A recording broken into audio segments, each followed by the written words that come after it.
Sveiki kolegos, šiandien noriu Jums parodyti, kaip apdoroti skeltuką trikotažiniuose gaminiuose, tarkim suknelėje arba sijone, ar nugaros vidurio siūliai, ar šoniniai siūliai yra ilgas skeltukas, o gal trumpas skeltukas, nesvarbu, ne nuo ilgio viskas priklauso. Svarbiausia, kaip teisingai pasirinkti technologinį apdorojimą, kaip susiūti, kaip išlyginti, kaip gražiai užsiūti skeltuko kampus, kaip nupeltakiuoti, tam, kad jis ir dėvėjime visada išlaikytų savo gražią formą.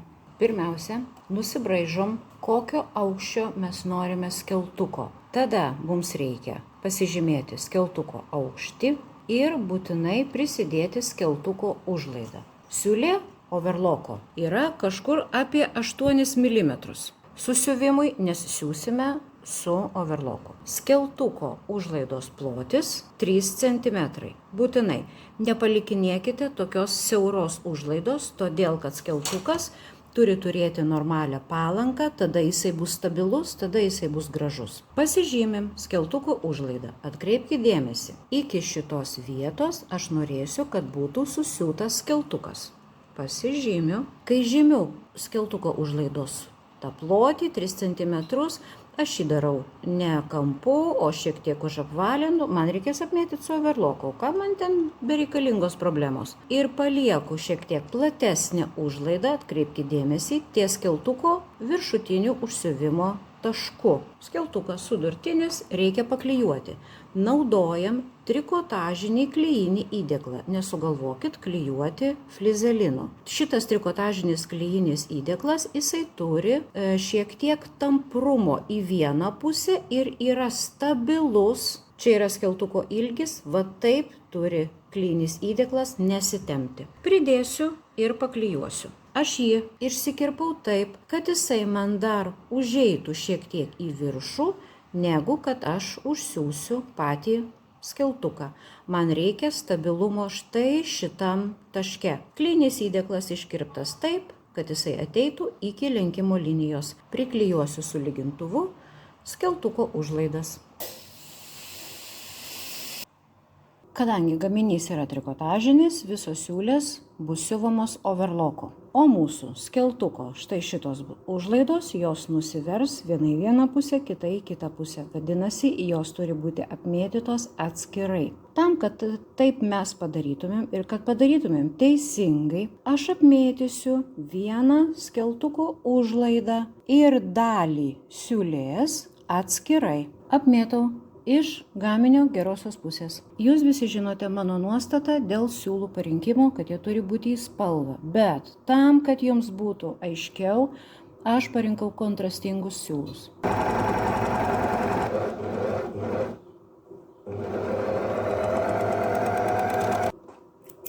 Štai taip atrodo vienos skeltuko dalies apmėtymas.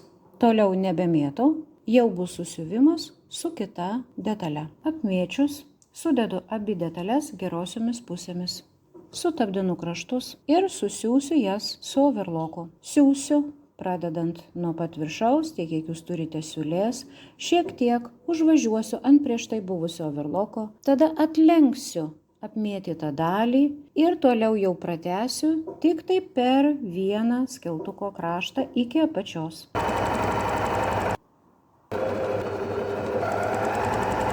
Atkreipkite dėmesį, kaip yra įsidėsčiusi siūlė. Eina 8 mm, taip kaip ir minėjau, overloko apmėtymas. Po to štai šitoje vietoje mes ją šiek tiek paplatinom ir perėjom į skeltuko užlaidą. Siūlę būtinai reikia pasižymėti, nesvarbu, kad čia yra išplatinta, toliau jinai sutampa su skeltuko lenkimo linija. Dabar mes turime pasižymėję, iki kiek turi būti susiūtas skeltukas. Tai yra va štai šita riba. Pasižymim. Vadinasi, va štai šitą atstumą nuo overloko ir ten, kur pradeda jisai skirtis nuo siūlės vietos, mums reikia susisiūti su siuvimo mašina. Paprasta siūlė. Galite siūti trikotažinę, galite siūti kažkokią elastingą siūlę. Žiūrint, koks jūsų trikotažas. Mano toks pakankamai standus, siūsiu su paprasta siūlė. Labai svarbu štai šitą perėjimą padaryti labai sklandų ir tiksliai pereiti į overloko, va štai šitą kraštą.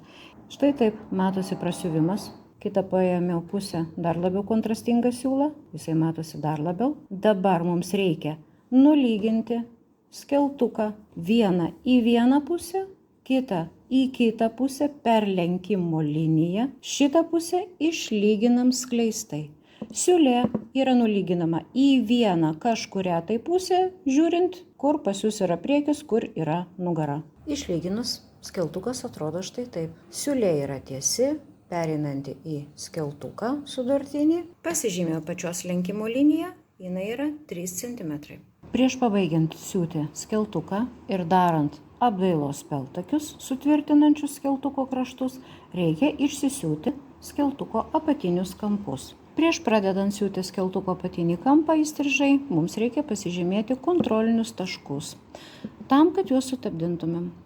Štai turim šitą vietą, kurioje susitinka skeltuko užlaidos lenkimas, štai jisai, ir gaminio palankos taškas. Pasižymiu jį smeigtuku, taip, perduriu, tegul jis ten savo gyvena. Palenkiu gaminį 3 cm, pas mane palanka 3 cm, ir aš turiu pasižymėti 2 taškus. Ta vieta, kur susitinka palankos linija su skeltuko lenkimo, va štai šituo kraštu. Žymiu vieną tašką ir žymiu kitą tašką ant skeltuko palankos. Štai turiu 2 taškus. Dabar juos reikia sutapdinti. Sutapdinu labai tiksliai. Va štai jie čia yra. Dar kartą pažymiu, kad nepamesčiau. Susegu tą vietą smeigtuku, kad nepabėgtų. Aš turiu 2 taškus. Vieną ir kitą, kuriuos reikia sujungti tiesią liniją. Vat per čia reikia ir susiūti. Siuvu kontrastingai siūlais, kad jums būtų geriau matyti. O jūs siūkit tiksliai spalvą siūlais. Štai taip, susiuvom, traukiam smeigtukus ir būtinai patikrinkit, išverskite savo kampą, pažiūrėkit, ar palanka guli taip, kaip turėtų gulėti, ar skeltuko šitas kraštas guli taip, kaip turėtų gulėti, o tada jau kerpam visokius siūlus. Sekantis darbas. Čia paliekam maždaug 0,7 cm, į kampą paliekam tik tai porą milimetrų. Užlaida turės būti va taip išlyginta skleistai, išverčiam, ištaisom, va, grožis, o ne?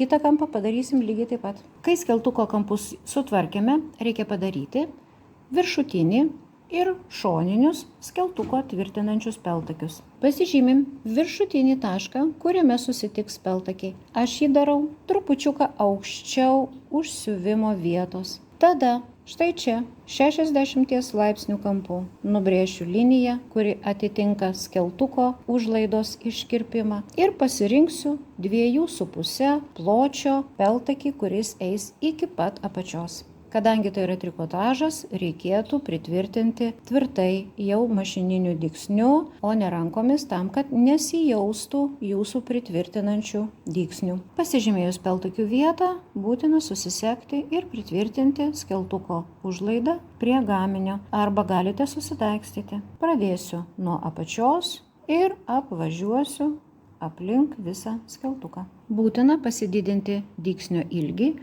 nuo 3,5 iki 4. Kodėl? O todėl, kad tai yra apdailos peltakis, o apdailos peltakiai visada daromi platesniu dygsniu. Jūs galite pasirinkti paprastą dygsnį, jūs galite pasirinkti kažkokį elastingą dygsnį. Reikia pirmiausia pabandyti ant savo gabaliuko, kaip reaguoja jūsų trikotažas, kaip siuva mašina, kad dygsniai būtų kokybiški. Štai ir viskas. Skeltukas užsiūtas, pritvirtintas, viskas švaru gražu. Ir toksai skeltukas dėvėjime ir po skalbimo jisai visada išlaikys savo gražią teisingą formą. Tikiuosi, mano pamoka jums patiko. Su jumis buvau aš, Ramunė Savelienė.